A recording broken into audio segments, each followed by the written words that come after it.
Patron du régulateur des médias en République du Congo, le président Philippe Mvo n'a pas manqué de prodiguer des conseils au personnel de cette radio. Suivez. Très heureux, on dit facilement que le plus long chemin commence par le plus long voyage commence par le premier pas. Et ce premier pas, nous l'avons fait il y a aujourd'hui 13 ans. On a cessé de le répéter dans tous les discours que nous avons suivis. 13 ans, c'est beaucoup. Et lorsqu'on a un enfant de 13 ans, ça veut dire qu'on a déjà un homme bien préparé à rentrer dans les péripéties de la vie. Et les premières péripéties de la vie, c'est autour de 15 ans, 16 ans, 17 ans, où l'enfant est pris dans une perturbation psychologique incroyable. C'est à ce moment-là que les parents doivent bien tenir l'enfant pour l'aider à s'intégrer dans la société. C'est la même chose pour ce que nous venons de faire. Ne confondez pas la mosquée à la radio. La radio, c'est tout autre chose. La mosquée fait un autre travail. Mais que la communication qui y sera faite soit une communication de même portée, de manière à nourrir vos auditeurs d'intelligence, de culture, de sagesse et surtout d'amour. Amour pour le prochain, amour pour le pays. Quand je dis ça, je crois que vous m'avez compris.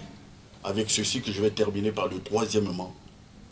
Attention, dans ce pays, la laïcité est consacrée par la loi fondamentale de ce pays qui s'appelle la Constitution. La laïcité est consacrée par la Constitution. Et c'est au nom de cette laïcité que finalement, nous avons fini par accepter, pourquoi pas, que la religion musulmane au Congo puisse aussi posséder cet instrument qui s'appelle la radio et demain la télévision, comme d'autres confessions religieuses dans ce pays. Les catholiques ont des radios, les protestants ont des radios, les salutistes ont des radios. Ici à Pointe-Noire, vous avez l'église orthodoxe qui a sa radio.